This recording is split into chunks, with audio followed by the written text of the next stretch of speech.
జీవం గల నాయన, పరిశుద్ధుడైన మహా గొప్ప దేవ, రాత్రి సభలలో 3వ రోజుకు మమ్మల్ని చేర్చినందుకు కృతజ్ఞతలు తండ్రి. భూమి మీద మేము ఏ స్థితిలో ఉన్నా దేవునిగా, తండ్రిగా మిమ్మను ఆరాధించేటువంటి ప్రియులుగా ఉండాలనే ఆలోచనతో బ్రతుకుచున్న మాకు మీరిస్తున్నటువంటి ధన్యతను బట్టి స్తుతులు చెల్లిస్తున్నాం.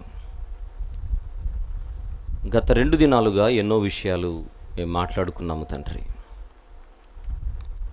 ఈ రాత్రి వేళ కూడా మరిన్ని విషయాలు మాట్లాడుకొనుటకు దీనులుగా మీ పాద సన్నిధిలో మీ సహాయాన్ని అర్థిస్తూ నడిపించమని, బలపరచమని, అర్థం చేసుకునే మనసు మీ పిల్లలందరికీ ప్రసాదించమని మీ ప్రియకుమారుడు, మా అందరి ప్రభు, ప్రియ రక్షకుడు అయిన యేసు ప్రభుల వారి పవిత్రమైన నామములు ప్రార్థన సమర్పిస్తున్నాము తండ్రి. ఆమెన్. గ్రౌండ్లో సౌండ్ అందరికి వినపడుతుందంటారా? వినపడుతుంటే చేయొద్దండి. వినపడుతుందా? కొంచెం మాకు మానిటర్స్ ఏమైనా ఇస్తే బాగుంటుందేమో. మానిటర్స్ కొంచెం. ప్రియమైన దేవుని వారలారా, ముఖ్యంగా వేదిక మీద ఉన్నటువంటి దైవజనులందరికీ, ఈరోజు ఈ సభకు ముఖ్య అతిథులుగా వచ్చిన స్థానిక హెడ్ మాస్టర్ గారికి, తనతో పాటు వచ్చినటువంటి ఉపాధ్యాయులు, సహోదరులకు, ప్రాంగణంలో ఈ వాక్యం వినడానికి ఆసక్తితో వచ్చిన మీకు, దూరంగా శబ్దము ద్వారా వింటున్న మిగిలిన వారందరికీ ప్రభువైన యేసుక్రీస్తు వారి పవిత్రమైన నామములో నా హృదయపూర్వక వందనములు తెలియజేయుచున్నాను. ప్రియులారా, నిన్నటి దినము, మొన్నటి దినము ఒక ప్రత్యేకమైన అంశాన్ని మనం మాట్లాడుకుంటున్నాం. ఇమ్మానుయేలు అనగా ఎవరు? మొదటి రోజు కొన్ని సంగతులు మేము ముందుకు తీసుకొని రావడం జరిగింది. మొదటి భాగముగా నిన్న రాత్రి 2వ భాగాన్ని మేము ముందుంచాను. ఆ 2 వినకుండా ఈరోజు ఇది విని అర్థం చేసుకోవడం అన్నది ఒక రకంగా సాహసమే అవుతుంది. మొదటి దినాన ఏం చెప్పానో అది కొంచెం టెక్నికల్ ప్రాబ్లం వలన వెంటనే మీకు అందుబాటులోనికి తీసుకొని రాలేకపోయాం. కానీ దాన్ని కవర్ చేస్తూ కొన్ని విషయాలు నిన్న రాత్రి 2వ భాగంగా మరింత వివరణను కొనసాగింపుగా మేము ముందుంచడం జరిగింది. ఈ రాత్రి మీరు వింటున్నది 3వ భాగం. కొన్ని సందర్భాలలో ఎలా ఉంటుందంటే, మనం వాక్యము ఎంత గొప్పగా చెప్పినా ఈ సాంకేతిక పొరపాట్ల వలన ఏదో ఒక ఇబ్బంది చేత ప్రజల ముందుకి వాటిని కొన్ని విషయాలు లేదా కొన్ని వర్తమానాలు త్వరగా మీ ముందుకు తీసుకొని రావడంలో ఆలస్యం అవుతుంటుంది. ఒక ఉదాహరణ చెబుతాను. మొన్న డిసెంబర్లో యుఏఈలో అలైన్ అనే ప్రాంతం, దుబాయ్ అలైన్ అనే ప్రాంతాలలో, ముఖ్యంగా అలైన్ అనే ప్రాంతంలో కష్టపడిన ఇష్టుడు అనే ఒక అంశాన్ని, దావీదు గారి గురించి నాకు గుర్తుండి దాదాపుగా 9 నుంచి 10 గంటల సేపు చెప్పాను. ఒకే అంశమే 9 నుంచి 10 గంటల సేపు. వీడియో రూపంలో దాన్ని అందించలేకపోయినా కనీసం ఆడియో రూపంలో అయినా అందిద్దామన్న ఉద్దేశంతో. కానీ ఆడియో అయితే రికార్డ్ అయింది, కానీ అది ఏ డివైస్లో అయితే రికార్డ్ చేశారో ఆ డివైస్ ఎగిరిపోయింది. ఎవరి తప్పు? ఎవరిది కాదు, మనలందరినీ ముంచేసిన ఆ డివైస్ది తప్పు. కుదిరితే దీని మీద కేసేసి దాన్ని అరెస్ట్ చేయిస్తే నేను సంతోషిస్తాను.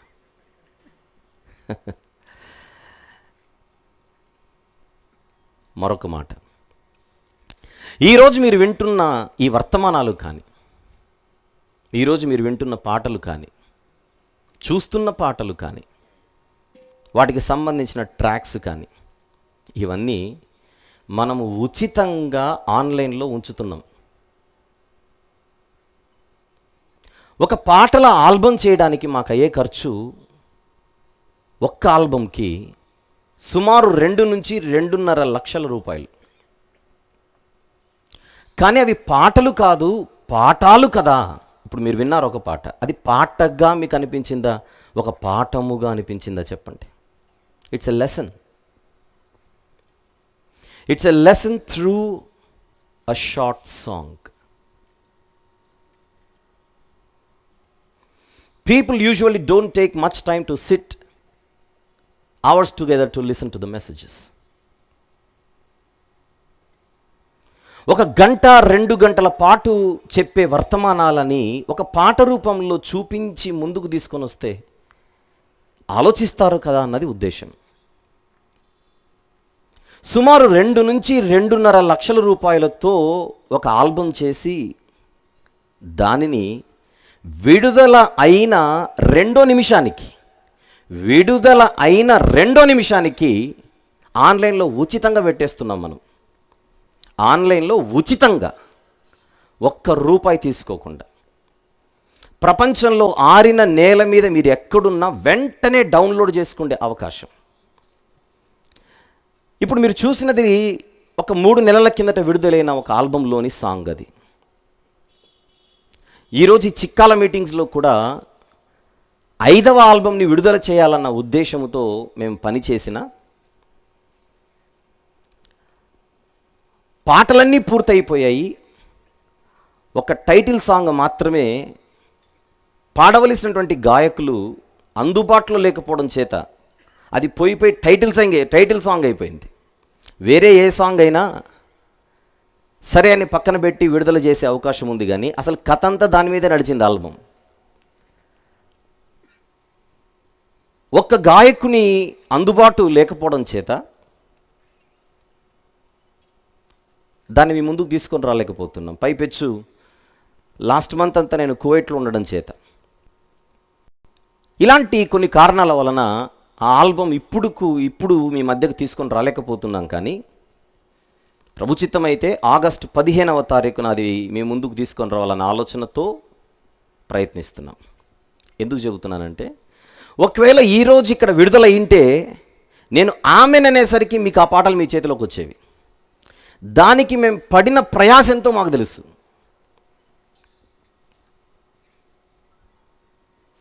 ప్రజలకు ఏదో చెయ్యాలి, ప్రజలకు ఏదో అందించాలన్న తాపత్రయంతోనే ప్రతి క్షణం మేము ముందుకు సాగుతున్నాం.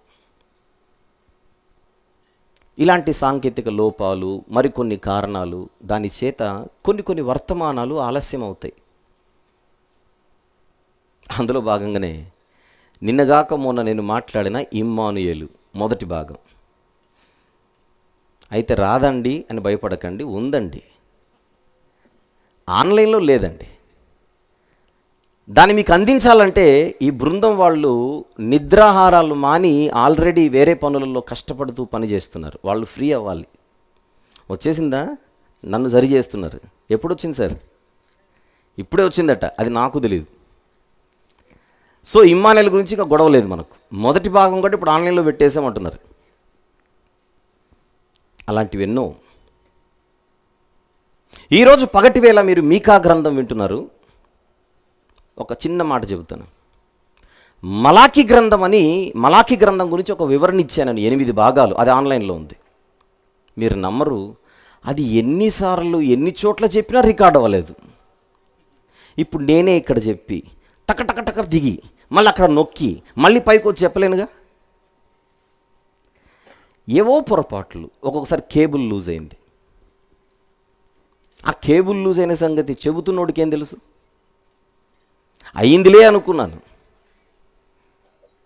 అయిపోయిందని తెలీదు.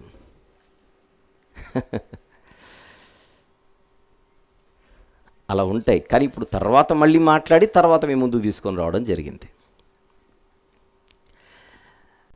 ఏదేమైనా ఒక విశేషమైన అంశాన్ని మనము ఈ సభలలో మాట్లాడుకుంటున్నాం. ఈ వర్తమానం వినేటప్పుడు వినేవారికి ఒక మనసు ఉండాలి. ఆ మనసు సత్యాన్ని గ్రహించి వాస్తవాన్ని ఆలోచించి ఆ సత్యాన్ని ఆ వాస్తవాన్ని స్వీకరించే ఒక మనసు తత్వం మనకుంటే ఇబ్బంది లేదు. ఇంతవరకు నేనేదో అనుకున్నాను కదా, అనుకున్నది ఇక్కడ జరగట్లేదే, అనుకున్నది నాకు వినపడట్లేదే అన్న ఆలోచనతో మనం వింటే ఎప్పటికీ ఏ విషయాలు కూడా మనకు స్పష్టమవ్వవు, అర్థం కావు. మరొకటి, ఆ మనసుతో నేనేదో నేర్చుకోవాలనుకోవడం కూడా అవివేకమే అవుతుంది. A good learner has to be neutral always. ఈ ఫార్ములాని మనం అప్లై చేసి ముందుకెళ్ళాలి. నిన్న రాత్రి అసలు ప్రవచనాలు అనేవి ఎలా ఉంటాయో మీ ముందుకు చెప్పాను, మీ ముందు ప్రస్తావించాను. ప్రవచనాలు అనేవి ఎలా ఉంటాయి? ప్రవచనాలలో 2 రకాల ప్రవచనాలు ఉంటాయని చెప్పాను. ఏమిటవి? Single prophecies, dual prophecies. ఏంటి సింగిల్ ప్రాఫెసీస్కి డ్యూయల్ ప్రాఫెసీస్కి తేడా? ప్రాఫెసీ అంటే ప్రవచనం. సింగిల్ ప్రాఫెసీలో ఒకరి గురించే లేదా ఒక జాతి వారి గురించే లేదా ఒక బృందం వారి గురించి మాత్రమే ఆ ప్రవచనం మాట్లాడుతూ ఉంటుంది. అయితే ఈ మల్టీ ప్రాఫెసీస్ లేదా డ్యూయల్ ప్రాఫెసీస్ లేదా డబుల్ ప్రాఫెసీస్ లేదా 2-fold ప్రాఫెసీస్ ఏవైతే ఉన్నాయో, ప్రవచనమైతే ఒకటే, అందులో వ్యక్తులు కానీ వర్గాలు కానీ బృందాలు కానీ ఒకటికి మించి ఉంటారు. ఇప్పుడు మనం 2-fold అంటున్నాం కనుక 2. అలా కొన్ని ప్రవచనాలను ఉదాహరణగా రాత్రి మీ ముందు కొన్ని తీసుకొని వచ్చాను.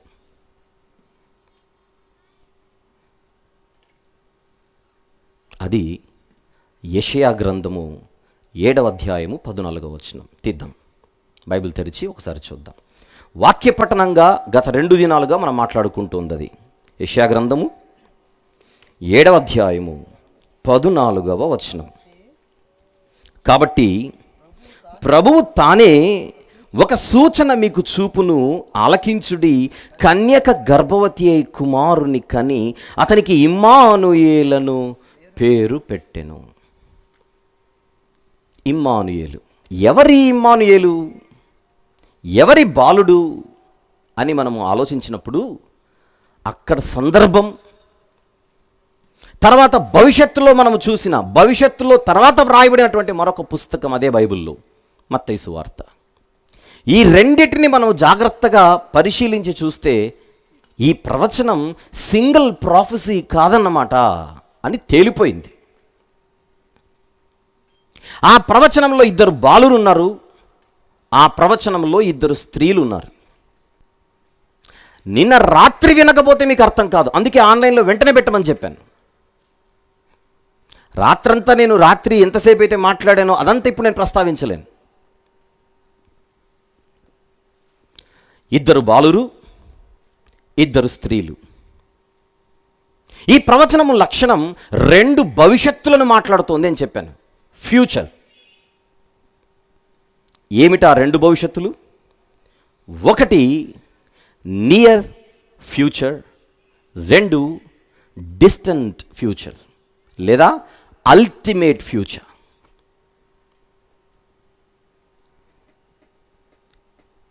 నియర్ ఫ్యూచర్లో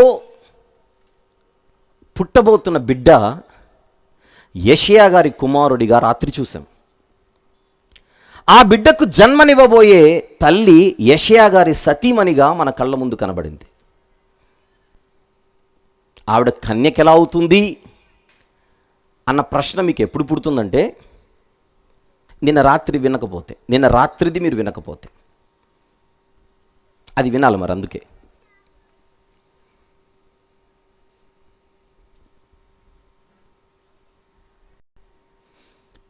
పాత నిబంధన ఒరిజినల్గా వ్రాయబడింది హీబ్రూలో.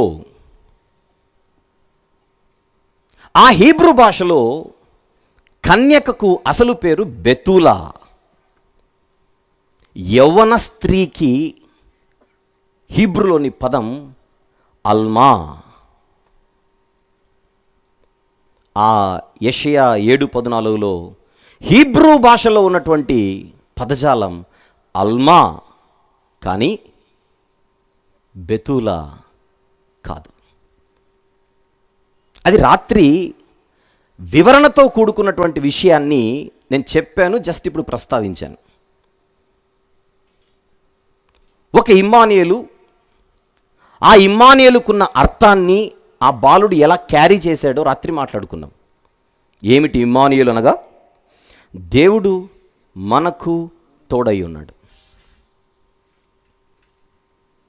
ఆ బిడ్డ పుట్టిన తర్వాత ఆ యూదా జనాంగం అనుకోవాలి, ఆ యూదులను పరిపాలిస్తున్న రాజు అనుకోవాలి. ఏ రాజులను చూసైతే మేము భయపడుతున్నామో వారి గురించి మేము భయపడవలసిన అవసరత లేదని ఒక సూచనగా ఈ బిడ్డ మా ముందు పుట్టాడు, ప్రవక్త చెప్పినట్టుగా, దేవుడు పలికించినట్టుగా. అంటే దేవుడు యూదులైన మాతో ఉన్నాడు అని ఆ జాతి వారికి అర్థం కావాలి. అంతేకాని యెషయా గారికి పుట్టిన ఈ బిడ్డ దేవుడు కాదు, యెషయా గారికి జన్మించిన ఈ పుత్రుడు దేవుడు కాదు, మనిషి. ఇది మొదటి ఇమ్మానుయేలు గురించి. ఇక ఈరోజు మనం మాట్లాడుకుంటున్నది రెండవ ఇమ్మానుయేలు. ఎవరా రెండవ ఇమ్మానుయేలు? డిస్టెంట్ ఫ్యూచర్లో ఆ ప్రవచనాన్ని నెరవేరుస్తూ వచ్చిన ప్రభు అయిన యేసుక్రీస్తు వారు. మత్తయి సువార్తలోకి వెళ్దాం. ఇక ఈరోజు మనం అక్కడే ఉండాలి కనుక మత్తయి సువార్త 1వ అధ్యాయము. Let's begin. మత్తయి సువార్త 1వ అధ్యాయం 22వ వచనం మనం చదువుకుంటున్నాం. 23 కూడా. ఇదిగో కన్యక గర్భవతి అయి కుమారుని కనును, ఆయనకు ఇమ్మానుయేలను పేరు పెట్టుదురు అని ప్రభువు తన ప్రవక్త ద్వారా పలికిన మాట నెరవేరునట్లు ఇదంతయు జరిగెను. ఈ మాట మనకు క్రొత్త నిబంధనలో ఉన్నది కనుక యెషయా గ్రంథంలో ఉన్నది డబుల్ ప్రాఫెసీ అని క్లియర్ అయిపోయింది. ఇమ్మానుయేలను పేరు పెట్టును. 23వ వచనం. ఇమ్మానుయేలను పేరునకు భాషాంతరమున దేవుడు మనకు తోడని అర్థము. అదే మనం యెషయాలో చూసాం, అదే మనకి ఇక్కడ కనపడుతోంది. దేవుడు మనకు తోడని అర్థం. గాడ్ ఈజ్ విత్ అస్ అని అర్థం. రైట్. ఇప్పుడు ఇక్కడ సమస్య ఏంటంటే, దేవుడు అనంటే పరలోకంలో ఉన్న తండ్రి అయిన దేవుడు, యెహోవా దేవుడు. ఆ దేవుడు యేసుక్రీస్తు అన్న తన కుమారుని ద్వారా మనందరితో తోడుగా ఉండువాడు. దేవుడు అంటే తండ్రి అయిన దేవుడు.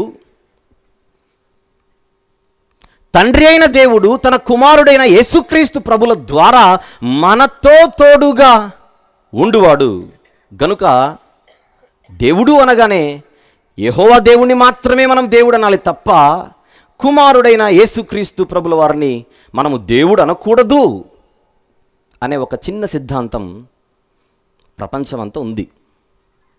ప్రపంచమంతా ఉంది అంటే ప్రపంచ ప్రజలందరూ అంటారని కాదు, ప్రపంచంలో కొందరు.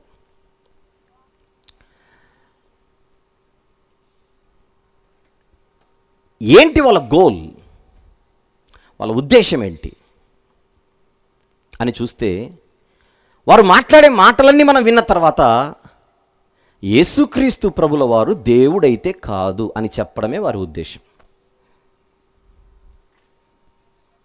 ఆయన దేవుడు కాదని ఎవరైనా అనుకోవాలి అని అంటే, ఆయన దేవుడు కాదని ముందుగా మనకెవరు చెప్పాలి? మనకెవరు చెప్పాలి?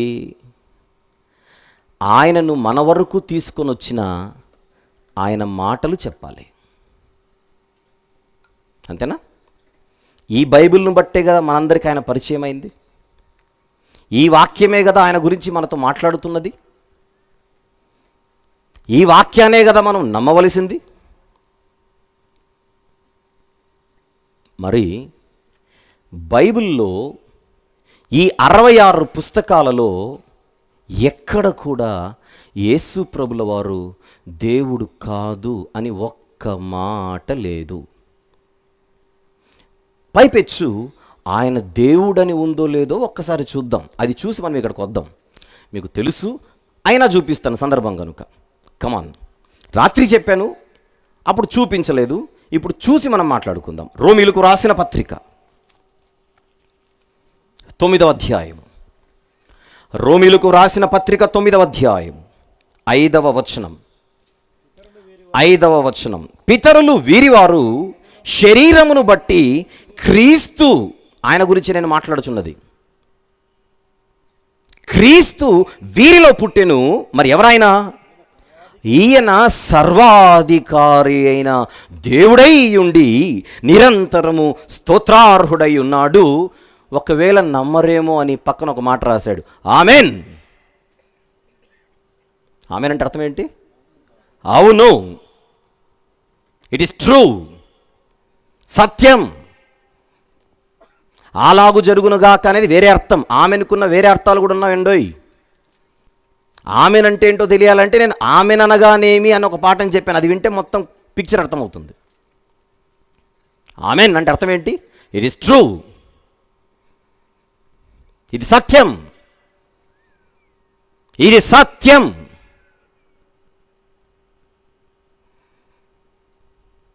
అది బైబిల్ చెప్పింది. ఇది బైబిల్లో ఉన్నది. బైబిల్లో ఉన్నది పక్కన పెట్టి నేను చెప్పింది నమ్ము అంటే ఒక మనిషి, who are you to say that?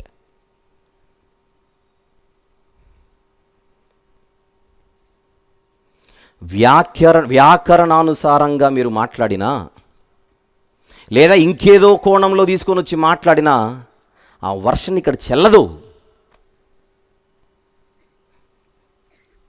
సర్వాధికారి అయిన దేవుడు అని చెబుతున్న మాట నమ్మమని చెబుతోందా, నమ్మొద్దని చెబుతోందా? నమ్మమని ఉద్దేశమా, నమ్మొద్దని ఉద్దేశమా? అది తీతు పత్రిక తెలిసినా చూద్దాం. మళ్ళీ 2వ అధ్యాయం, తీతు గారికి వ్రాయబడిన పత్రిక 2వ అధ్యాయం 13వ వచనము చూద్దాం. అనగా మహాదేవుడును మన రక్షకుడునైన యేసుక్రీస్తు మహిమ యొక్క ప్రత్యక్ష కొరకు ఎదురుచూచుచు, మహాదేవుడును మన రక్షకుడైన యేసుక్రీస్తు. ఎవరు? యేసు ప్రభు. మహాదేవుడును మన రక్షకుడునైన, మహాదేవుడును మన రక్షకుడునైన. శేఖర్ బాబు గారు ఉన్నారు, ఒకసారి నిలబడండి. ఇప్పుడు నేను ఆయనను పరిచయం చేస్తున్నాను మీకు. మా ఆత్మీయ సహోదరుడును ఈ సభల కన్వీనర్ గారైన శేఖర్ గారు అన్నాను. ఎంతమంది కనపడుతున్నారు మీకు ఇక్కడ? ఒక్కరా, ఇంకొకరిద్దరా? అంటే మా ఆత్మీయ సహోదరుడును అంటే పక్కన చూడకూడదు ఎవరిని, ఆయనే. ఈ సభల కన్వీనర్లలో ఒకరైన మనోహర్ గారితో పాటు, ఉమామహేశ్వర్ గారితో పాటు ఉన్నటువంటి మరొక సహోదరుడు. ఇప్పుడు ఆయనను పరిచయం చేస్తూ నేను అంటున్నాను, మా ఆత్మీయ సహోదరుడును ఈ సభల కన్వీనర్ గారైనా. చెప్పాలి ఎంతమంది గురించి మాట్లాడుతున్నాను నేను? ఒకరా, ఇద్దరా? ఇంకా ఆయన గురించి వర్ణించాలంటే ఇంకా చెప్తాను. రాజమండ్రి వాస్తవ్యులైన అన్నాను. ఇప్పుడు ముగ్గురు చూస్తారేమో మీరు అక్కడ. భాష, థ్యాంక్స్ అన్న. భాష, లాంగ్వేజ్ మినిమం. నిన్న రాత్రి నేను సబ్జెక్ట్ మాట్లాడిన తర్వాత వేదిక మీద రిటైర్డ్ గవర్నమెంట్ కాలేజ్ ప్రిన్సిపల్ గారు ఉన్నారు. ఆశ్చర్యపోయి ఇలా ఆలోచిస్తున్నారా అని ఆయన అడిగారు. కెమిస్ట్రీ లెక్చరర్గా ఎన్నో సంవత్సరాలు ఆయన సేవ చేసి, ఒక జూనియర్ కాలేజ్ ప్రిన్సిపల్గా ఆయన పనిచేసి, great God and saviour Jesus Christ అన్న ముక్కర్థం కాలేదా వాళ్ళకని అడుగుతున్నాడు ఆయన.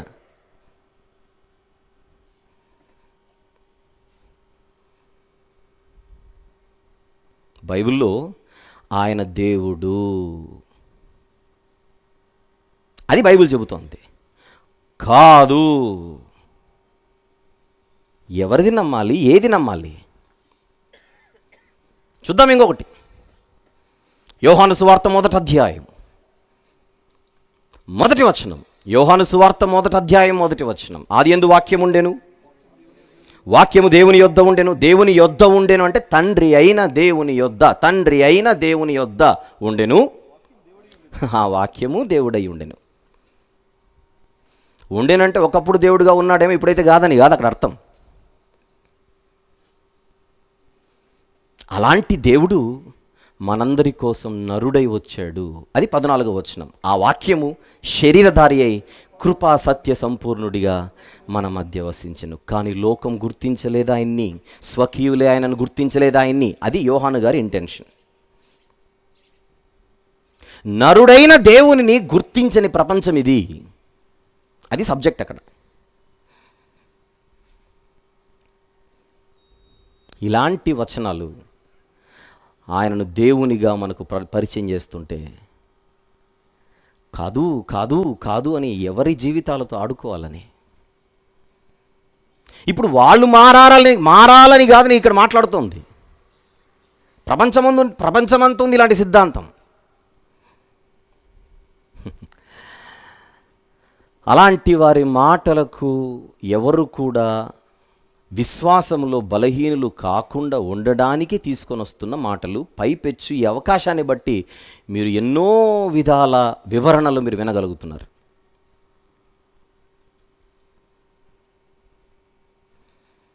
అందులో భాగంగా ఇప్పుడు ఇమ్మానుయేలు గురించి మనం మాట్లాడుకుంటున్నాం. ఇమ్మానుయేలు అంటే అర్థం ఏంటి? దేవుడు మనకు తోడుగా ఉన్నాడు. రైట్. యేసుప్రభు వారు నరుడిగా ఈ లోకానికి వచ్చినప్పుడు గుర్తుపెట్టుకుందాం. ఆయన నరుడిగా ఈ లోకానికి వచ్చినప్పుడు ఆయన మన వంటి వాడయ్యాడు. అన్ని శక్తులున్నా పక్కన పెట్టి తన సహోదరుల వంటి వాడాయెను అని ఉంటుంది హెబ్రీ పత్రికలో. ఆయన ఎంత మాత్రము దేవదూతల స్వభావము ధరించుకొనక తన సహోదరుల వంటి వాడయ్యాడు. అల్టిమేట్గా మనమేంటో ఆయన అంతే, అంత దీన స్థితిలోనికి ఆయన దిగొచ్చాడు.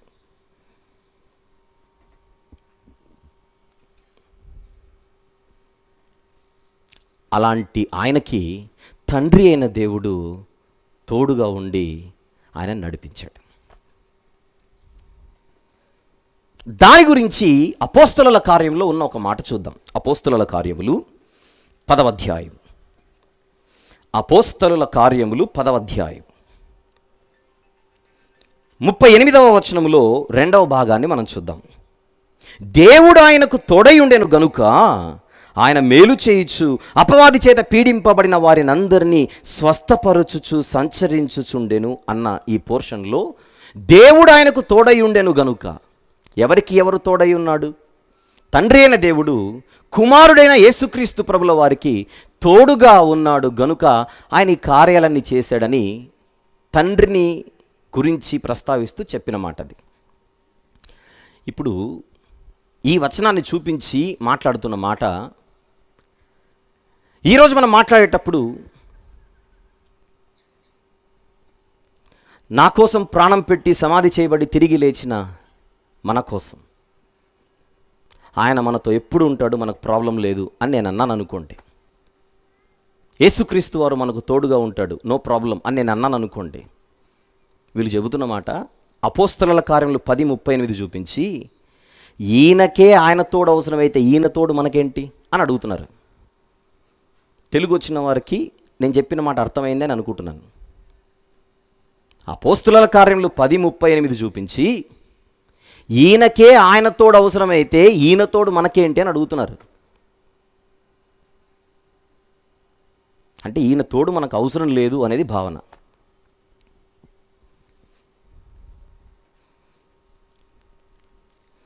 ఇది మనం ఆలోచించాలి జాగ్రత్తగా. నిజంగా వీళ్ళు అంటున్నట్టుగా యేసు ప్రభుకి దేవుడు అని మనం అనే అర్హత, అసలు ఆయనకు అర్హత ఉందో లేదో ఆలోచించే అర్హత మనకు లేదు. అయినా కూడా ఆల్రెడీ మనకు బైబిల్ ఆయనను దేవుడు అని పరిచయం చేసిన తర్వాత, దేవుడు అని చూపించిన తర్వాత నోరు మూసుకొని సైలెంట్ అయిపోవాలి అక్కడ. ఈరోజు మీరైనా నేనైనా మనమైనా ఆయనను దేవుడు అని విశ్వసించడానికి అక్కడున్న వచనాలు మనకు చాలా ఎక్కువ, చాలా ఎక్కువ.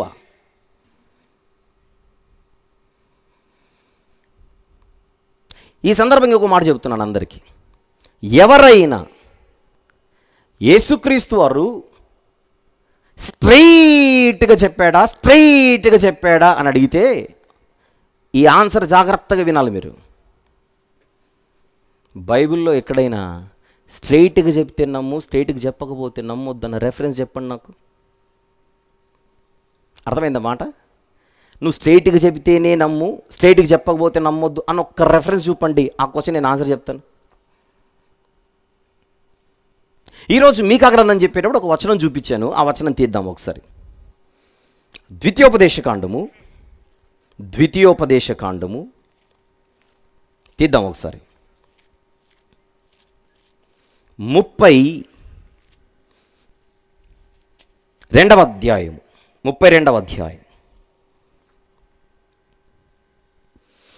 4వ వచనాన్ని చూద్దాం ఒకసారి.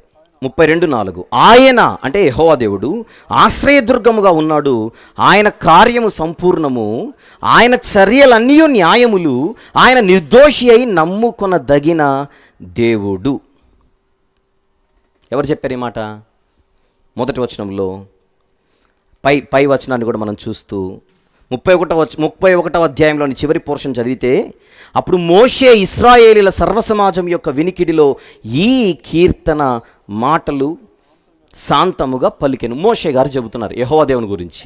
మోషే గారు యెహోవా దేవుని గురించి చెబుతున్నాడు ఏమని? ఆయన నిర్దోషి అయిన దేవుడు. అంతేనా? 4వ వచనంలో యెహోవా దేవుడు ఎవరు?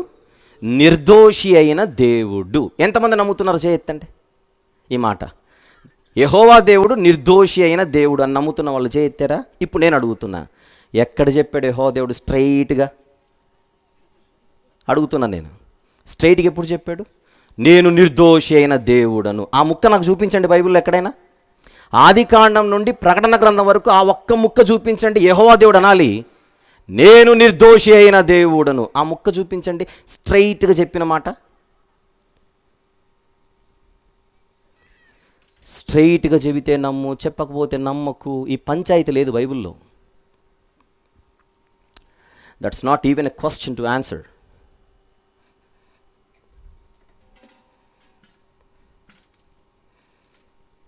యేసుప్రభు ఎక్కడైనా నేను దేవుడను అని చెప్పుకున్నాడని అడిగితే, యెహోవా దేవుడు ఎక్కడైనా నేను నిర్దోషి అయిన దేవుడు అని చెప్పుకున్నాడా అని అడగండి మీరు.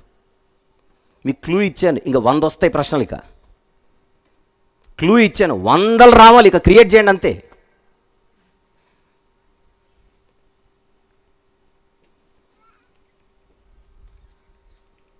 వద్దాం. ఇప్పుడు ఈరోజు నేను ఏదైతే మాట్లాడబోతున్నానో, మాట్లాడబోయే దాన్ని బట్టి ఆయన దేవుడో కాదో అని డిసైడ్ చేయకండి. ఆల్రెడీ మాట్లాడేసిన దాన్ని బట్టి మీరు దేవుడో కాదో డిసైడ్ చేసేసుకోండి. దేని బట్టి? రోమపత్రిక 9:5, తీతు పత్రిక 2:13, యోహాను సువార్త 1:1. మాట్లాడడానికి ఇంకా ఉన్నాయి. రేపు ఎల్లుండి మనకు డేస్ ఉన్నాయిగా, కొంచెం పోర్షన్ పెట్టుకుందాం. రేపటికి ఎల్లుండి కూడా ఇవ్వాలి కదా భోజనం. మరి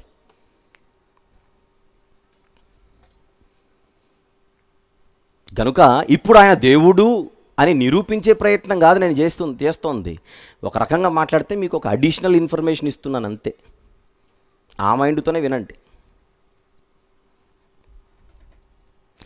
మనిషికి దేవునికున్న తేడా ఇప్పుడు మాట్లాడుతున్నాను చూడాలి. ఒక అరగంట పడుతుందేమో అనుకుంటున్నాను ఇప్పటి నుంచి. అరగంట అయిన తర్వాత మీరు నాకు చెప్పాలి ఈయన దేవుడో కాదు. Time starts now. ముందుగా యెహోవా దేవుని గురించి ఒక మాట మాట్లాడుకుందాం. కమాన్. నిర్గమకాండము 34వ అధ్యాయం. నిర్గమకాండం 34వ అధ్యాయం తీద్దాం. 6వ వచనము చూద్దాం ఒకసారి. 6వ వచనం. అతని ఎదుట యెహోవా అతనిని దాటి వెళ్ళుచు, యెహోవా కనికరము, దయ, దీర్ఘశాంతము, విస్తారమైన కృపా సత్యములు గల దేవుడు. ఆ చివరి మాట మాత్రం చూద్దాం. దేవుడు ఎవరు? కృపా సత్యములు గల దేవుడు. ఎవరి గురించి అది? యెహోవా దేవుని గురించి. అందరూ అడుగుతున్నాను, ఈ పాయింట్ మిస్ అవ్వకూడదు. యెహోవా దేవుడు ఎవరు? కృపా సత్యములు గల దేవుడు. ఆ పాయింట్ అలానే మైండ్లో రిజిస్టర్ చేసుకొని ఇంకొన్ని వచనాలు చూద్దాం. కీర్తనల గ్రంథంలోని 59వ కీర్తన. కీర్తనల గ్రంథంలోని 59వ కీర్తన. ఏం వింటున్నామో మీకు గుర్తుందని అనుకుంటున్నాను. నిన్న రాత్రి మనం మాట్లాడుకున్నది మొదటి ఇమ్మానుయేలు గురించి. ఆ మొదటి ఇమ్మానుయేలు దేవుడు కాదు. ఈ రాత్రి మనం మాట్లాడుకుంటున్నది రెండవ ఇమ్మానుయేలు గురించి. ఆయన దేవుడా కాదా అన్నది ఆ పాయింట్ ఆఫ్ వ్యూలోనే మనం మాట్లాడుకుందాం కొద్దిసేపు. ఆ లైన్ మీద నిలబడే మనం మాట్లాడదాం. 59వ కీర్తన 17వ వచనము చూద్దాం. 17 అంటే చివరి వచనం. దేవుడు నాకెత్తైన కోటగాను కృపగల దేవుడుగాను ఉన్నాడు. చెప్పండి, దేవుడెవరు? దేవుడెవరు? కృపగల దేవుడు. కృపగల దేవుడు అంటే మనకు ఒక చిన్న క్లూ ఇక్కడికి వస్తుంది. దేవుడు అంటే కృప కలిగిన వాడన్నమాట. కృప కలిగిన వాడే దేవుడు. కృపనిచ్చేవాడే దేవుడు. దేవుడు కృపామయుడు. ఈ బిరుదు నీకు నాకు సెట్ అవ్వదు. నీకు నాకు సెట్ అవ్వదు. ఉమాగారు మంచోడండి, ఓకే. కృపగలవాడండి, నాట్ ఓకే. అంతేనా? రామకృష్ణ గారు మంచోడండి, కృపగలవాడండి, నాట్ ఓకే. ఇప్పుడు నా గురించి చెప్తాను. వంశీ అనేవాడు మీరు అనుకుంటే మంచోడండి, అనుకోకపోయినా మంచోడండి. కానీ కృపగలవాడు కాదండి. వీడు కృపామయుడు కాదండి. కారణం మనందరం మనుష్యులము గనుక ఈ టైటిల్ మనకు సెట్ అవ్వదు. ఒకవేళ మెడలో వేసుకొని తిరిగినా ఒరే నీకు సెట్ అవ్వలేదురా తీసి అనాలంతే.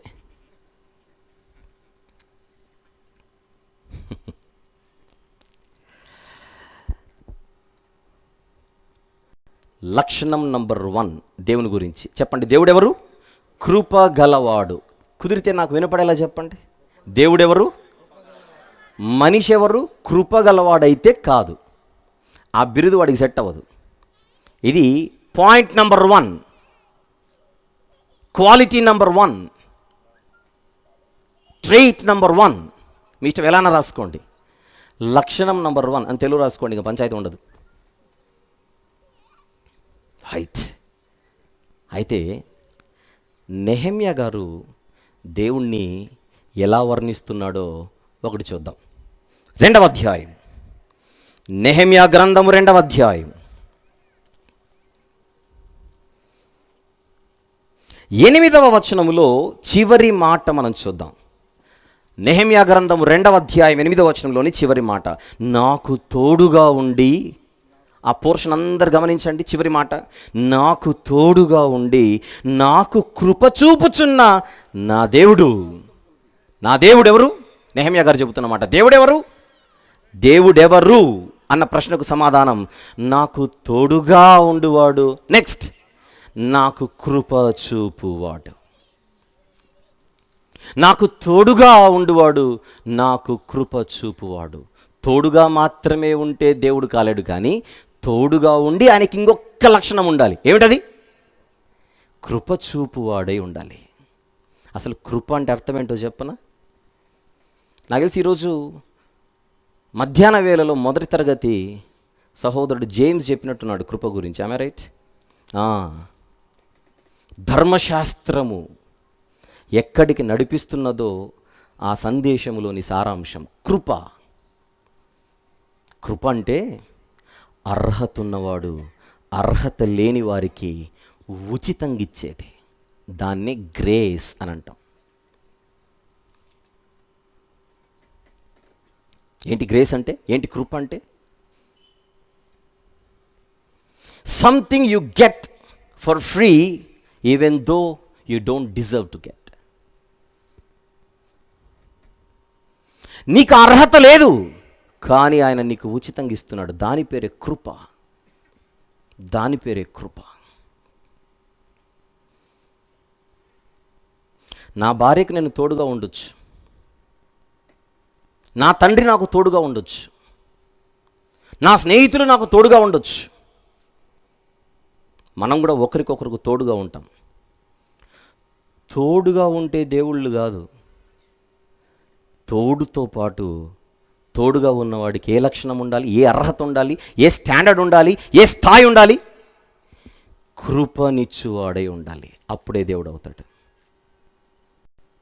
నెహెమ్యా గారు ఏమంటున్నారు?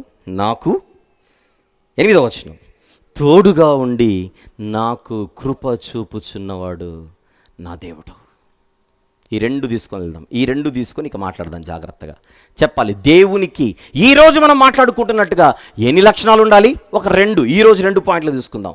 ఆయన తోడుగా ఉండువాడై ఉండాలి, నెక్స్ట్ కృప గలవాడై ఉండాలి. ఈ 2 లక్షణాలు నేను అడుగుతున్నాను. ఈ రెండిట్లో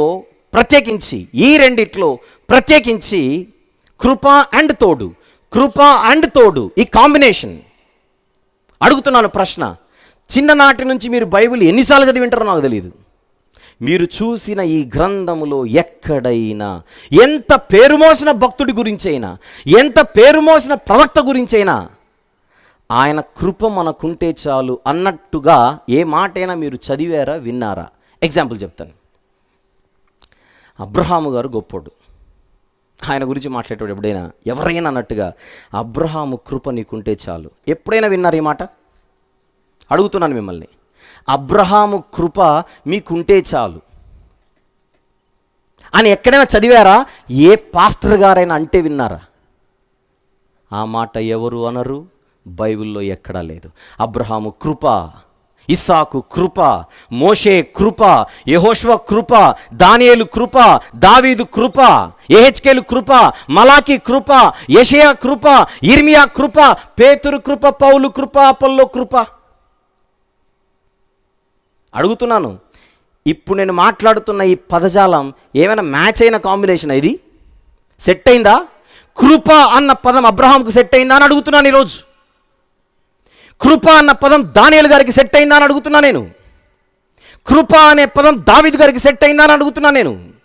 మనుషులలో పేరు మోసిన సేవకులున్నా, దైవజనులున్నా, ప్రవక్తలున్నా, దీర్ఘదర్శులున్నా, ఎవరైనా సరే కృప అనే పదం వీళ్ళెవ్వరికి తగిలించడానికి వీల్లేదు. ఆ పదం తగిలించాలంటే ఆయన ఎవరై ఉండాలి? దేవుడై ఉండాలి.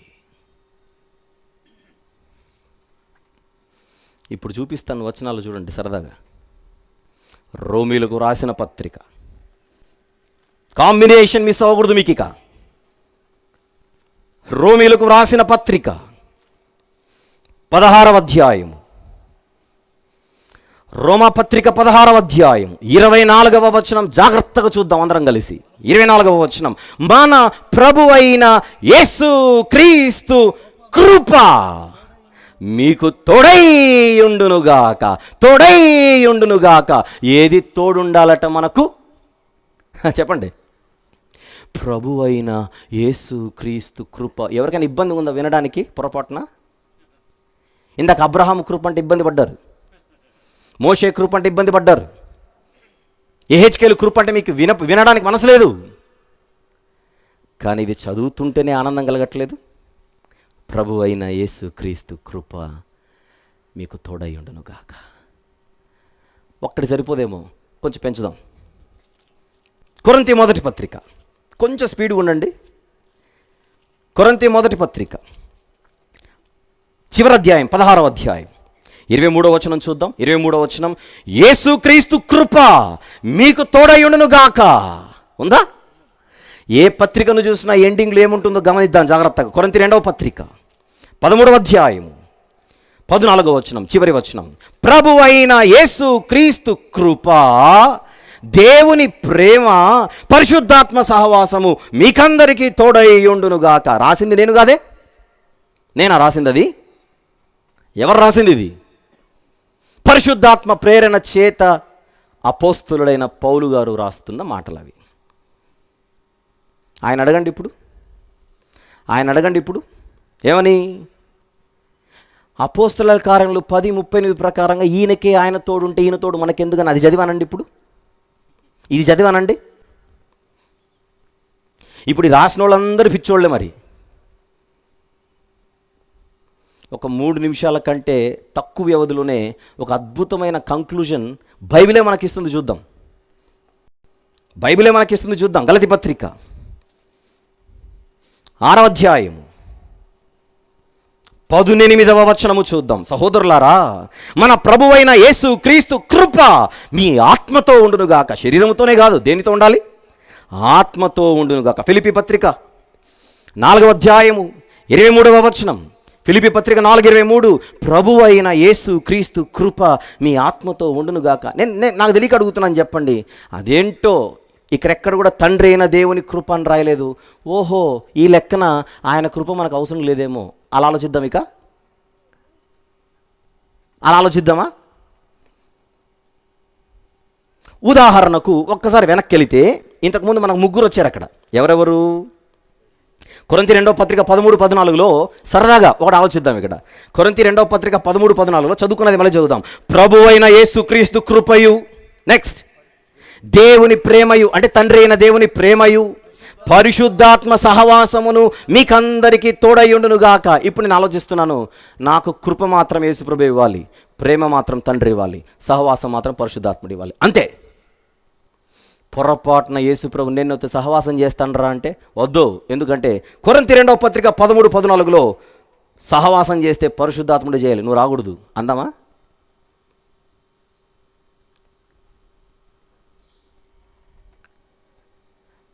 క్రీస్తు ప్రేమ మీతో ఉండును గాక, వద్దు. ఈ వచనం ప్రకారంగా ప్రేమ అంటూ చూపిస్తే తండ్రే చూపాలి. ఆ దేవుని కృప మనందరితో ఉండును గాక, వద్దు. కృప చూపిస్తే ఈయనే చూపించాలి అందామా? ఏమిటి పిచ్చి ఆలోచన విధానం. వెళ్దాం. ఫిలిప్పీలో ఉన్నట్టున్నాం కదూ, అయిపోయింది అది. అయినా చదువుకుందాం ఒకసారి. 4వ అధ్యాయం చివరి వచనం, ప్రభువైన యేసుక్రీస్తు కృప మీ ఆత్మతో ఉండునుగాక. తెస్సలోనిక మొదటి పత్రిక 5వ అధ్యాయం, తెస్సలోనిక మొదటి పత్రిక 5:28వ వచనం, మన ప్రభువైన యేసుక్రీస్తు కృప మీకు తోడై ఉండునుగాక. 2వ పత్రిక చివరి అధ్యాయము, రెండవ పత్రిక తెస్సలోనిక 3వ అధ్యాయం చివరి వచనంలోని చివరి మాట, మన ప్రభువైన యేసుక్రీస్తు కృప మీకందరికీ తోడైయుండును గాక. ఇన్ని చదివారా? ఇప్పుడు కంక్లూజన్ అన్నాను ఇందాక. బైబిల్ ఎలా కంక్లూజన్ ఇచ్చిందో చూద్దామన్నాను. చివరి పుస్తకం ఏంటి? ప్రకటన గ్రంథం. చివరి అధ్యాయం ఏంటి? 22వ అధ్యాయం. అందులో చివరి వచనం చదవండి. లాస్ట్, కొత్త నిబంధన ముగింపు, బైబిల్ ముగింపు ఎలా ఉందో చూడాలి ఇప్పుడు మీరు. కమాన్. ప్రభు అయిన యేసు క్రీస్తు కృప పరిశుద్ధులకు తోడైయుండును గాక. పక్కనేముంది? ఆమేన్.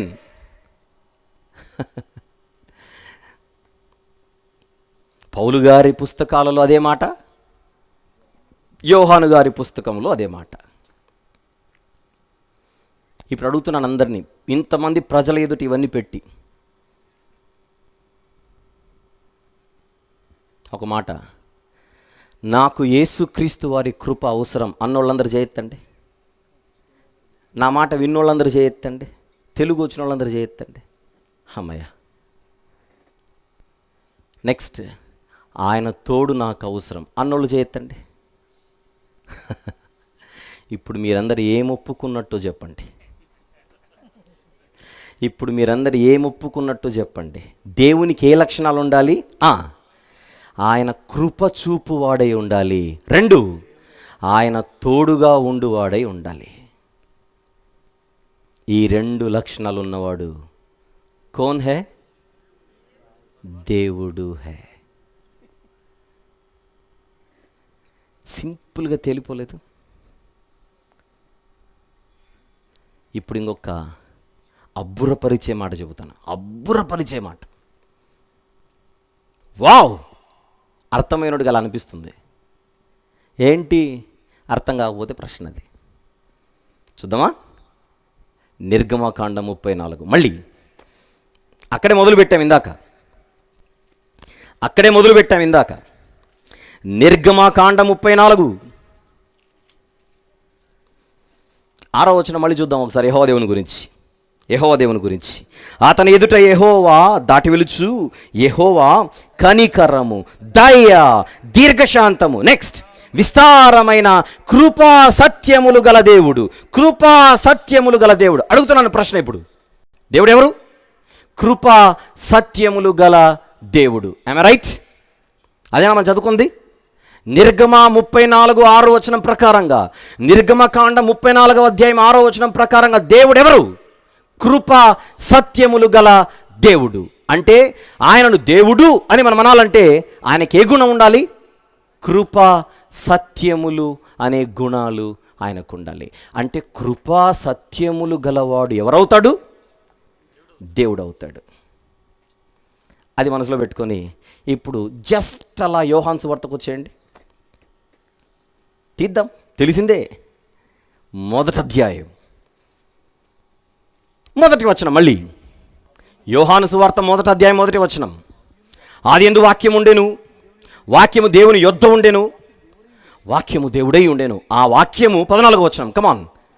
ఆ వాక్యము శరీరధారి అయి కదా, ఆ వాక్యము శరీరధారి అయి, నెక్స్ట్ అందరూ చదవాలన్నమాట. నెక్స్ట్ కృపా సత్య సంపూర్ణుడిగా మన మధ్య నివసించెను. అందరూ చదువుదాం మళ్ళీ. ఆ వాక్యము శరీరధారి అయి, ఆ వాక్యము శరీరధారి అయి, ఆ వాక్యము శరీరధారి అయి, మనిషిగా శరీరధారి మనిషిగా ఈ లోకానికి వచ్చినప్పుడు ఎవరైనా కృపా సత్య సంపూర్ణుడు అంటే నరునిగా వచ్చిన దేవుడు. కృపా సత్య సంపూర్ణుడు. నిర్గమకాండం 34:6లో యెహోవా దేవుడు ఎవరు? కృపా సత్యములు గల దేవుడు. యోహాను సువార్త 1:14లో యేసుప్రభు ఎవరు?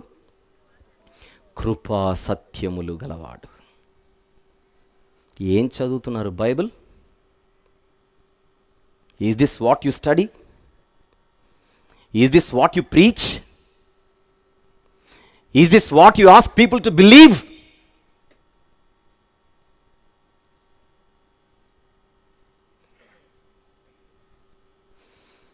ప్రజల జీవితాలతో ఆడుకోవడానికి ప్రయత్నం చేస్తే దేవుని వాక్యాన్ని ముందు పెట్టి దాని లెక్క దేవుని ముందు చెప్పుకోలేనంత పెద్దది.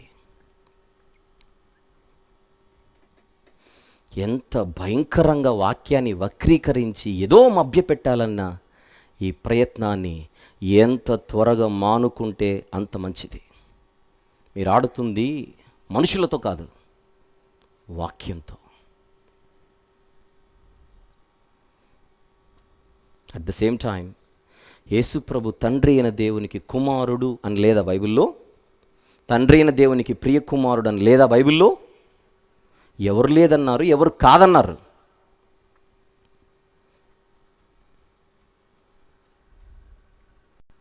ఎందుకైనా మంచిది ఒక కౌంటర్ చెబుతాను మీకు ఇక్కడ. ఇది విన్న తర్వాత వెయ్యాలనుకుంటే నాకు ఒక కౌంటర్కి ఆప్షన్ ఉంది. ఆ ఆప్షన్ నేనే ఇస్తున్నా. ఇప్పుడు నాకు కౌంటర్ వేసే ఆప్షన్ ఒకటి ఉంది మీకు.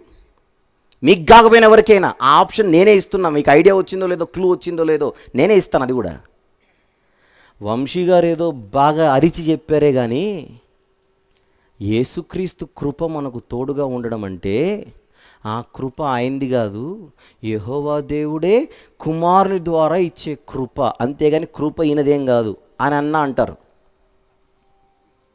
అది కౌంటర్. మీకెవరు రాలేదుగా, అందుకే నేనే ఇచ్చాను. దీనికి వాళ్ళకు దొరికే వచనం ఏంటో చెబుతాను. ఎఫెసీ పత్రిక 1వ అధ్యాయం, ఎఫెసీలకు వ్రాసిన పత్రిక. ఇప్పటికే గుర్తొచ్చేసి ఉంటుంది, అబ్బా ఇది అడిగేద్దాం రేపు మాట్లాడేద్దామని. అంత లేనిది ఇది ఎత్తుకుంటాను నేను ఇంతమంది జనాల మధ్య. ఎఫెసీ పత్రిక 1వ అధ్యాయము 4 నుంచి 6 వచనములు. ఎట్లనగా తన ప్రియుని యందు తాను ఉచితముగా మనకు అనుగ్రహించిన తన కృప. అది తండ్రి గురించి మాట్లాడుతున్నాడు. తండ్రైన దేవుడు మనకు ఉచితముగా ఏమనుగ్రహించాడు? కృప అనుగ్రహించాడు. ఎవరి యందు అడుగుతున్నాను, ఎవరి యందు? తన ప్రియుని యందు. ఆ ప్రియుడు ఎవరు? యేసు ప్రభు. అంటే ఆ వాక్యాన్ని బట్టి మనకేమర్థమైపోతుంది? ఓహో, కృప ఇచ్చింది తండ్రి కుమారుని ద్వారా, అందులో ఈయన గొప్పతనం ఏముంది అని అడుగుతారని నేను ముందే చెప్తున్నా. ఇది భవిష్యత్, ప్రవచనం కాదులేండి, ఓన్లీ భవిష్యత్. ఏంటి కృప? యేసు ప్రభులదేం కాదు. తండ్రి అయిన దేవుడు కుమారుని ద్వారా ఇచ్చే కృప ఈయనదేం కాదు. ఇప్పుడు నేను చెప్పనా, మీకు ఇప్పుడు ఒక వచనం ఇస్తాను. ఆ వచనంలో కృప అనే పదం ఉంటుంది. ఆ కృప యేసు ప్రభుకు తప్ప తండ్రి అయిన దేవునికి కూడా అప్లై కాదు. అలాంటి వచనం ఒకటి ఉంది బైబిల్లో. అగైన్ ఇప్పుడు ఇన్ని వచనాలు చూపించానా? ఆ ఎన్ని వచనాలు చూపించినా ఒక్క మాటలో చెప్పేయచ్చు. ఒకవేళ చెప్పాలనుకుంటే, తప్పదనుకుంటే, ఏదో దాన్ని అలా అడ్జస్ట్ చేయాలనుకుంటే, ఆ యేసుక్రీస్తు కృప మీకు తోడుగా ఉండునుగాక అన్న మాటలో కూడా కృప అయిందేం కాదు, ఆ తండ్రిది కుమారుని ద్వారా ఇస్తున్నాడు అని అర్థం అది అని చెప్పినా చెబుతారు. అందుకే ఇప్పుడు ఒక వచనం చూపించబోతున్నా. అందులో కృప అన్న పదం ఒకటి ఉంటుంది. ఆ పదం కేవలం యేసు ప్రభుకు మాత్రమే అప్లై అవుతుంది. అది తండ్రికి కూడా అప్లై అవ్వదు అని మరోసారి చెప్పి ఆ వచనం దగ్గర తీసుకొని వెళ్దామా మరి? వెళదాం. కొరింథీ 2వ పత్రిక, కొరింథీయులకు వ్రాసిన 2వ పత్రిక 8వ అధ్యాయం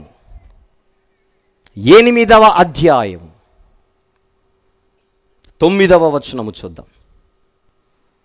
9వ వచనము చూద్దాం.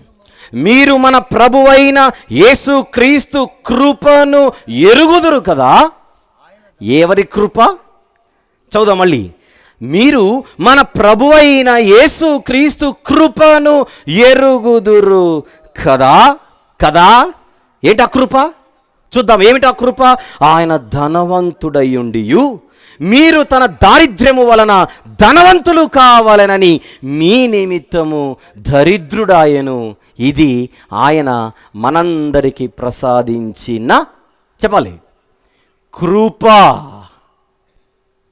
అడుగుతున్నాను, శరీరధారిగా ఈ లోకానికి వచ్చింది ఎవరు? తండ్రా కుమారుడా? కుమారుడు. ధనవంతుడై ఉండి మనందరి కోసం దారిద్ర్యంలోనికి ప్రవేశించింది ఎవరు? తండ్రా కుమారుడా? కుమారుడు. పరలోక వైభవాన్ని విడిచిపెట్టి మన కోసం ఈ లోకానికి వచ్చిన ఆయన అలా రావడమే, మనలాంటి వారి కోసం ఆయన ఈ లోకానికి వచ్చి దీనుడై బ్రతకడమే ఏమంటున్నాడు భక్తుడు? అది ఆయన కృప. అర్హత లేని వారి మధ్య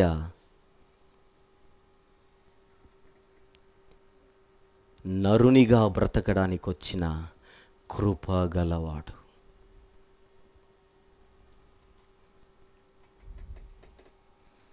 ఈరోజు ఆయన దేవుడు కాదు అని చెబుతున్నవారు ఈకెన్నడూ కూడా ప్రార్థన అయిన తర్వాత మన తండ్రి అయిన దేవుని ప్రేమయు, నెక్స్ట్ ప్రభువైన యేసుక్రీస్తు వారి కృపయు, నెక్స్ట్ పరిశుద్ధాత్ముని సహవాసము మీతో మనతో అందరితో ఉండును గాక అని అని అనకూడదు.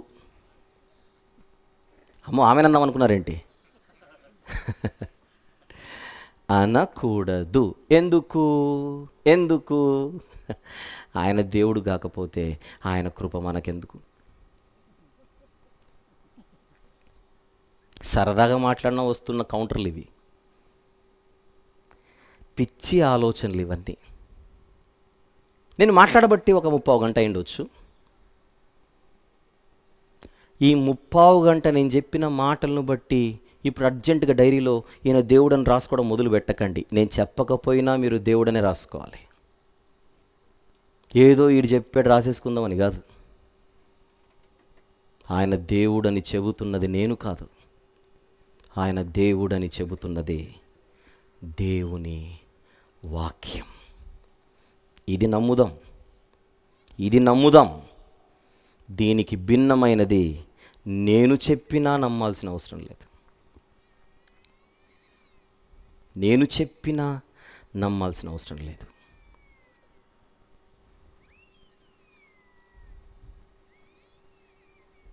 ఇప్పుడు వద్దాం ఇమ్మానుయేల్ దగ్గరికి. మత్తయి సువార్త, కమాన్. మత్తయి సువార్త 1వ అధ్యాయం. నేను నీకు మెసేజ్ పెట్టాను అబ్బాయి రాజేష్, నేను ఒక మెసేజ్ పెట్టాను, రైటా? అది నువ్వు కాసేపట్లో స్క్రీన్ మీద చూపించాలి. మళ్ళీ ఎలా చూపిస్తావు ఆ టెక్నాలజీ నాకు తెలియదు. మరి చదువుదాం. మత్తయి సువార్త 1వ అధ్యాయం. నేను ఏదైతే ఎలా పంపించానో నువ్వు అలానే చూపించాలి, నేను చూపించమన్నప్పుడు. మత్తయి సువార్త 1వ అధ్యాయం 22-23 వచనములు చదువుకుందాం. ఇదిగో కన్యక గర్భవతి అయి కుమారుని కనును, అతనికి ఇమ్మానుయేలును పేరు పెట్టును అని ప్రభు తన ప్రవక్తల ద్వారా పలికిన మాట నెరవేరునట్లు ఇదంతయు జరిగేను. ఇమ్మానుయేలను పేరునకు భాషాంతరమున దేవుడు మనకు తోడు. అడుగుతున్నాను, ఇప్పుడు క్రీస్తు అన్న ఆయన మనకు తోడుగా ఉన్నవాడా కాదా? అది చెప్పండి ఫైనల్గా. మనకు తోడుగా ఉన్నవాడా కాదా? ఇప్పుడు ఇంకొకటి చెప్పనా? మత్తయి సువార్త ఏ ఇమ్మానుయేలుతో ప్రారంభమవుతోందో 1వ అధ్యాయం, ఆ మత్తయి సువార్త ఎలా ముగుస్తోందో చూడండి ఒక్కసారి. 28వ అధ్యాయం మత్తయి సువార్త చివరి అధ్యాయం. 1వ అధ్యాయంలో ఇమ్మానుయేలును చూసాం. మీకు ఇప్పుడు సరదాగా చివరి అధ్యాయంలో చూపించనా? మత్తయి సువార్త 28వ అధ్యాయము చివరి వచనములోని, చివరి అధ్యాయములోని చివరి వచనములోని చివరి మాట చదువుకుందాం.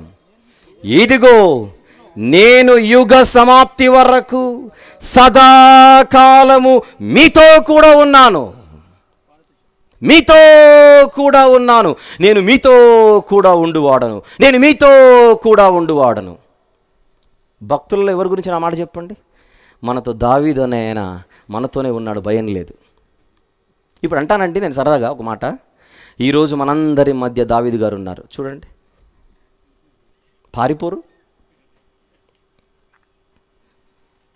మన మధ్య దావీదు ఉన్నాడు, అర్థం లేదు. మన మధ్య దానియేలు ఉన్నాడు, అర్థము లేదు. మన మధ్య పేతురు ఉన్నాడు, అర్థము లేదు. మన మధ్య ప్రభువు ఉన్నాడు. ఉందా అర్థం? ఉందా? ఆయన మనతో ఉండువాడు, తోడుగా ఉండువాడు, సదాకాలము ఉండువాడు. ఇమ్మానుయేలు అంటే దేవుడు మనకు తోడు అని నువ్వు చదువుతున్నప్పుడు ఆ దేవుడు పరలోకపు తండ్రి అంటావా? ఎవరు కాదన్నారు? తండ్రి కూడా మనకు తోడుగా ఉన్నాడు. యేసు ప్రభు ఆయన కూడా మనతో తోడుగా ఉన్నాడు. దేవుడు మనకు తోడుగా ఉన్నాడు, క్రీస్తు మనకు తోడుగా ఉన్నాడన్న మాట ఇన్ని మారులు మనకు బైబిల్లో కనబడుతున్నప్పుడు ఆయన తోడై ఉన్న దేవుడు అని నువ్వు అనుకోకపోతే ఎలా? అని నువ్వు అనుకోకపోతే ఎలా? పోని బైబిల్లో ఆయన తోడుగా ఉండేవాడు కాదు అన్నట్టుగా ఏమైనా మాటలు ఉన్నాయా? అలాగని ఆయన కృపగలవాడు కాదు అన్నట్టుగానే ఏమైనా ఉన్నాయా? నిన్న చెప్పాను, ఈరోజు అదే చెబుతున్నాను. చెప్పడం మన బాధ్యత. నేను నమ్మను, అది మీ ఇష్టం, అది మీ ఇష్టం. మొదటి ఇమ్మానుయేలు యెషయా గారి పుత్రుడు నరుడు మాత్రమే. రెండవ ఇమ్మానుయేలు నరుడే కాదు, నరుడిగా వచ్చిన దేవుడు. తండ్రి అయిన దేవునికేమో ప్రియ కుమారుడు. అంతే, ఇంకేం లేదు అక్కడ ప్రాబ్లం. అంగీకరించే మనసు ఉండాలి, అంగీకరించే మనసు ఉండాలి.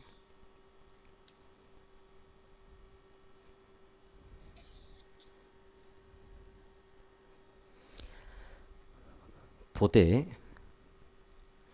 నేను రేపు ఒక మెసేజ్ మాట్లాడబోతున్నా. రేపు ఏం మాట్లాడబోతున్నానో చిన్న క్లూ ఇచ్చేసి ఆమెనంటాను. ఇప్పుడు చిన్న క్లూ ఇచ్చి ఆమెనంటాను. రండి, యెషయా గ్రంథం రేపటి మెసేజ్ చెప్తున్నాను. ఇప్పుడు ఇమ్మానుయేలు అయిపోయింది, ఇక దీని గురించి ఇంకేం ఆలోచించకండి. రేపటిది ఏముంటుందో ముందు చెప్పాలిగా, అప్పుడే నాకు ఆకలి తీరినట్టు ఉంటుంది. యెషయా గ్రంథం 9వ అధ్యాయం 6వ వచనము చూద్దాం. యెషయా గ్రంథం 9వ అధ్యాయం 6వ వచనం. ఏలయనగా మనకు శిశువు పుట్టెను, మనకు కుమారుడు గ్రహించబడెను, ఆయన భుజము మీద రాజ్యభారముండును. ఆశ్చర్యకరుడు, ఆలోచనకర్త, బలవంతుడైన దేవుడు, నిత్యుడగు తండ్రి, సమాధానకర్తయగు అధిపతి అని అతనికి పేరు పెట్టబడును. ఎవరి శిశువు?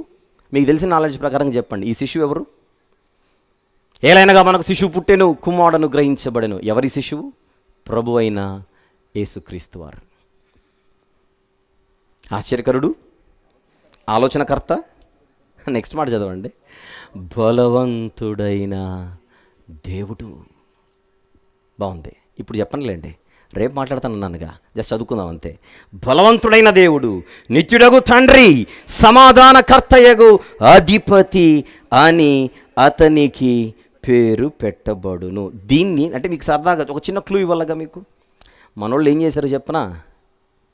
మనోళ్ళు ఎంత విచిత్రంగా అంటే ఇంకా నవ్వుకోవడం తప్పితే ఇంకేం లేదు అక్కడ. ఏం చేశారో చెబుతాను. ఇప్పుడు మీరు చదివారు, ఆశ్చర్యకరుడు ఎవరి పేరు? ఆ వచనంలో ఉన్న శిశువు పేరు. శిశువు అంటే ఎవరు అక్కడ? యేసు ప్రభు. రైట్. ఆలోచనకర్త ఎవరైనా? అక్కడున్న శిశువే. నెక్స్ట్, బలవంతుడైన దేవుడు ఎవరైనా? అక్కడున్న శిశువే. నిత్యుడగు తండ్రి ఎవరైనా? అక్కడున్న కుమారుడే. సమాధానకర్తయగు అధిపతి అని అతనికి పేరు పెట్టబడును. దీన్ని ఏం చేశారంటే, ఆశ్చర్యకరుడు అనేది ఒక పేరు, ఆలోచనకర్త అనేది ఒక పేరు, బలవంతుడైన దేవుడు అనేది ఒక పేరు, నిత్యుడగు తండ్రి అనేది ఒక పేరు, సమాధానకర్తయగు అధిపతి అని ఇంకొక పేరు. ఈ వీటన్నిటిని కలిపితే పేర్లు అనాలి. కానీ ఇక్కడేముంది? అతనికి పేరు అనుందిగా, పేర్లు అని లేదుగా. చూడండి, అక్కడ పేరు అనుంది కదా, పేర్లు అని లేదుగా. అంటే ఖచ్చితంగా అక్కడ ఆశ్చర్యకరుడు, ఆలోచనకర్త, నెక్స్ట్ బలవంతుడైన దేవుడు, నిత్యుడగు తండ్రి, సమాధానకర్త అధిపతి అనే ఇన్ని పేర్లలో ఈ శిశువుకు మాత్రం ఒక పేరే వర్తిస్తుంది, మిగిలినవన్నీ ఈ బిడ్డది కాదు అని చెప్పడం మొదలుపెట్టారు. మీకు అర్థమైందా? సమస్య అర్థమైందా మీకు? చివరన పేరులు అని ఉందా? పేరు అనుందా? పేరు అనుంది. మరి పైన ఏమున్నాయి?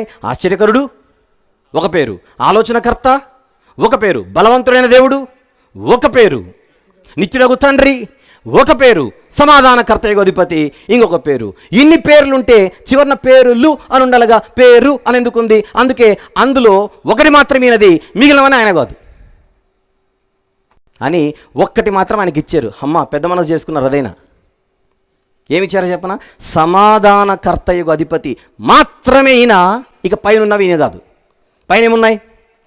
ఆశ్చర్యకరుడు ఆయన కాదు, ఆలోచనకర్త ఆయన కాదు, బలవంతుడైన దేవుడు ఆయన కాదు, నిత్యుడగు తండ్రి ఆయన కాదు, కేవలము సమాధానకర్తయగు అధిపతి మాత్రమే ఈయన. నాలుగు ఆయనవి కాదు, ఒకటి మాత్రమే ఈయనది. అన్నం తినకపోయినా నిద్ర వచ్చే మాట చెబుతాను ఇప్పుడు. అంటే కొంతమంది అంటారుగా, తినంది నాకు నిద్ర పట్టదు బ్రదర్, ఇప్పుడు వస్తుంది. హాయిగా నిద్రపోవచ్చు. ఈ మాట విని మీరు హాయిగా నిద్రపోవచ్చు. బా, ఎంత మంచి పాయింట్ విన్నాను రా ఈరోజు అని. ఎంత మంచి మాట. మీ క్వశ్చన్ చెప్పనా? ఆశ్చర్యకరుడు, ఆలోచనకర్త, బలవంతుడైన దేవుడు, నిత్యుడగు తండ్రి, సమాధానకర్తయగు అధిపతి, ఇదంతా ఒక్క పేరే. ఇదంతా ఒక్క పేరే. ఒకసారి చూడండి మళ్ళీ. నేను చెప్పనా?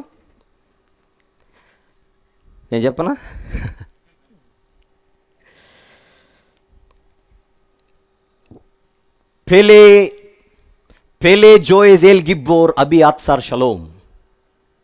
మీకేం అర్థం కాలేదు కదా? ఈ తెలుగు పేరుని నేను ఇప్పుడు హీబ్రూలో చెప్పాను. ఈ తెలుగు పేర్లు కాదది, తెలుగు పేరుని నేను హీబ్రూలో చెప్పాను. ఏమని? పెలే Yoez El Gibbor Abi Atsar shalom. ఇంకొక 10 సార్లు చెప్పినా మనకు అర్థం కాదు కనుక స్క్రీన్ మీద చూపించమన్నా. అందుకే చూపించండి సార్, చూపించండి. మాకు కూడా కనపడట్లేదు ఇక్కడ. ఓ, కింద వచ్చిందా? రైట్. ఓ, ఇది టెక్నాలజీ. అది చూడండి అక్కడ, ఇది మాది. ఇప్పుడు good boy. Pele Yoez El Gibbor Abi Atsar Shalom. ప్రతి పేరుకు మధ్యలో హైఫన్ ఉంది చూడండి అక్కడ. ప్రతి పేరుకు మధ్యలో హైఫన్ ఉందా? హైఫన్ అంటే అర్థం ఏంటో చెప్పునా? ఇవి వేరువేరు పదాలు కాదు, ఇదంతా ఒకటే పదమురా అని. వేదిక మీద టీచర్లు ఉన్నారు, హెడ్ మాస్టర్ గారు ఉన్నారు, రిటైర్డ్ ప్రిన్సిపల్ గారు ఉన్నారు. ఇంతమందికి మనం చదువు చెప్తాం కదా. ఒక మాట అడుగుతున్నాను, బ్రదర్ ఇన్ లా ఎలా రాస్తారో మనం చెప్దాం. బ్రదర్ ఇన్ లా ఎలా రాస్తారు? బ్రదర్ హైఫన్ ఇన్ హైఫన్ లా. మీరు డాష్ అంటారా? కొద్దిసేపు డాష్ అని అనుకోండి, ఏదో ఒకటి మీకు అర్థం కావాలి. బ్రదర్ చిన్న డాష్, ఇన్ చిన్న డాష్, లా చిన్న డాష్. సరే నన్ను చూపిస్తావు ఒకసారి, ఏమనుకోకపోతే. నన్ను ఎవరు చూపించట్లా? నన్ను ఇప్పుడు చూద్దాం. బ్రదర్ చిన్న డాష్, ఇన్ చిన్న డాష్, లా. ఇంకా పక్కన ఏం పెట్టకండి, ఇంకేం లేవు. మొత్తం కలిపితే బ్రదర్ ఇన్ లా.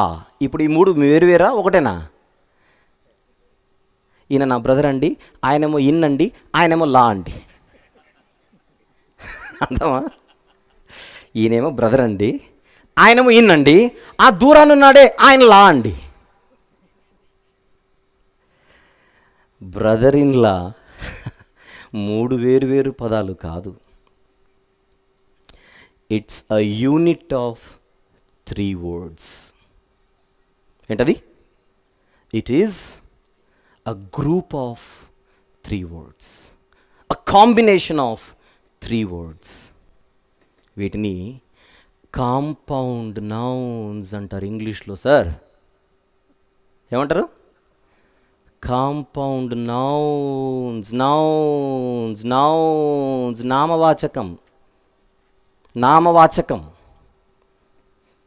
నామవాచకాల్లో రకాలు ఉంటాయి. Proper noun, common noun. అందులో ఇది కాంపౌండ్ నౌన్. కాంపౌండ్ వర్డ్స్ భాషలో ఉంటాయి. టీచర్లు ఉన్నారు కనుక ఈ ఎగ్జాంపుల్స్ తీసుకుంటున్నా. వైట్ అనేది ఇంగ్లీష్లో ఒక పదం, బోర్డ్ అనేది ఇంకొక పదం. వైట్ అంటే తెలుపు, అది వేరే పదం. బోర్డ్ అంటే వేరే పదం. రెండింటిని కలిపితే వైట్ బోర్డ్. ఈ రెండు ఇప్పుడు వేరు కాదు, ఒకటే. Black board. వీటిని కాంపౌండ్ వర్డ్స్ అంటారు. తెలియకపోతే తెలిసిన వాళ్ళని అడిగితే నిమిషంలో అయిపోతుంది ఇష్యూ.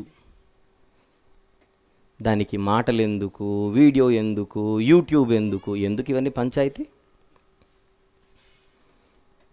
చివరన పేరుందండి, ఇది వంశీ గారికి అర్థం కాలేదండి. నాకేం అర్థమైంది ఇప్పుడు చెప్పానుగా.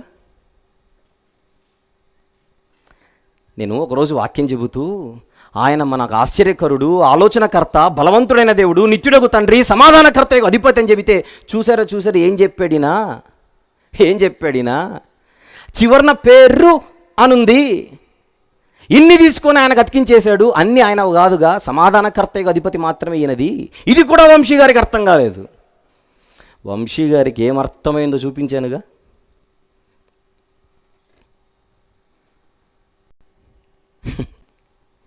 వంశీ గారికి అర్థమైంది. పెలే జో ఎజేల్ గిబ్బోర్ అబి ఆత్సార్ షలోమ్. అది నాకు అర్థమైంది. ఏమర్థమైంది? నాకేమర్థమైందో మీరు చెప్పండి. నువ్వు చూపిస్తే చెప్తామంటారు, నువ్వు చూపించి చెబుతామంటారేమో. పెలే జో ఎజేల్ గిబ్బోర్ అబి ఆత్సార్ షలోమ్, అదంతా ఒకటే పేరే. బహుశా 66 పుస్తకాలలో అన్నిటికంటే అతి పెద్ద పేరు. ఎవరి పేరు? ప్రభువైన యేసుక్రీస్తు వారి పేరు. ఏలైనగా మనకు శిశువు పుట్టెను, కుమారుడు అనుగ్రహించబడెను, ఆయన పేరు పెలే జో ఎజేల్ గిబ్బోర్ అబి ఆత్సార్ షలోమ్ అని చెప్తున్నాడు కింద.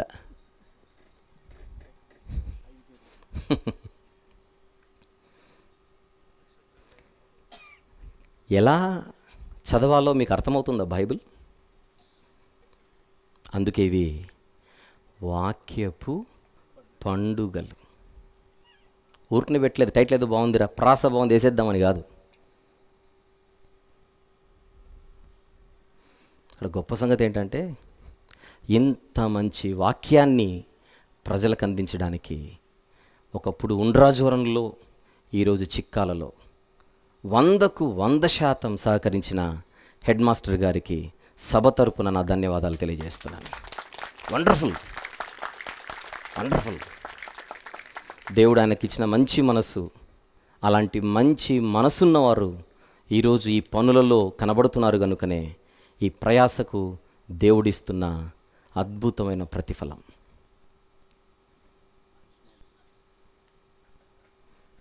గుడ్. ఇప్పుడు ఒక మాట అడుగుతాను, అప్పుడు ఆమెనంటాను. ఇమ్మానుయేలు అంటే నువ్వు యేసుప్రభును దేవుడని చూపించగలుగుతున్నావు. అలాగైతే ఇష్మాయేలు అనుందిగా, దానియేలు అనుందిగా, యెహెజ్కేలు అనుందిగా. ఇష్మాయేలు దేవుడు వినును, యెహెజ్కేలు దేవుడు బలపరచును, దానియేలు ఆయన నాకు న్యాయాధిపతి దేవుడు అన్న అర్థాలు ఉన్నాయి. ఇమ్మానుయేలు అన్న పదాన్ని బట్టి యేసుప్రభు దేవుడైతే ఇష్మాయేలు కూడా దేవుడు అవుతాడా? దానియేలు కూడా దేవుడు అవుతాడా? యెహెజ్కేలు కూడా దేవుడు అవుతాడా? అవి నేను అడగచ్చు. వాళ్ళని ఒకవేళ దేవుడు అని పిలవాలంటే వాళ్ళు కూడా కృప కలిగిన వారై ఉండాలి. కుదరదన్నారుగా మీరే ఇందాక అన్నారు లేదు ఎన్నిసార్లు? దానియేలు కృపగలవాడు ఒప్పుకోలేదు కదా, యెహెజ్కేలు కృపగలవాడని ఒప్పుకోలేదుగా. ఆ లెక్కన ఇష్మాయేలు కూడా కృపగలవాడు ఒప్పుకోరు. ఎలాగో మీరు ఒప్పుకోవట్లేదు కనుక వాళ్ళు దేవుళ్ళు కాదు. కానీ యేసు ప్రభు కృపగలవాడు, తోడుగా ఉండేవాడు, కృప సత్య సంపూర్ణుడు, మన రారాజు, మన ప్రభు, ప్రియరక్షకుడు, దేవుడైన యేసుక్రీస్తు ప్రభుల వారు. ఆ వాక్యమైన దేవుడు తండ్రి అయిన దేవునికి ప్రియ కుమారుడు. రేపు రాత్రి ఏం చెబుతానో ముందే చెప్పాను. దాన్ని పేరుగా మాత్రమే చెప్పాను. పెలే జోయజ్ L Gibbor Abi Atsar shalom. Just పేరు చెప్పాను. మ్యాటర్ రేపు మాట్లాడుకుందాం. రేపు ఏం చెప్పబోతున్నానో ముందే చెప్పానుగా. మిస్ అవ్వకండి. ఏమైనా ప్రకటనలు ఉంటే చేద్దాం, లేదా ప్రార్థన చేద్దాం. ప్రకటనలు ఉన్నాయంటారా? ప్రార్థన చేసిన తర్వాత ప్రకటనలు విందాం. కళ్ళు మూసుకుందాం. ప్రేమగల తండ్రి, కృపగల దేవ, ఈ రాత్రి కూడా మీ తోడును మాతో ఉంచి ఎన్నో విషయాలు నేర్పించారు. విన్న మేము అర్థం చేసుకునే స్థితిలో ఉంటే అది మాకు మంచిది. లేదు అని మొండిగా వాదిస్తే తండ్రి, మా అంత మూర్ఖులు ఇంకొకరు లేరు. ఆ మూర్ఖత్వాన్ని, అవివేకాన్ని విడిచిపెట్టి సత్యములోనికి వచ్చి ప్రతిష్ఠింపబడుటకు తండ్రి, ఈ ఆలోచనలకు వేరుగా ఉంటున్న ప్రతి ఒక్కరిని ప్రేరేపించమని కోరుచు.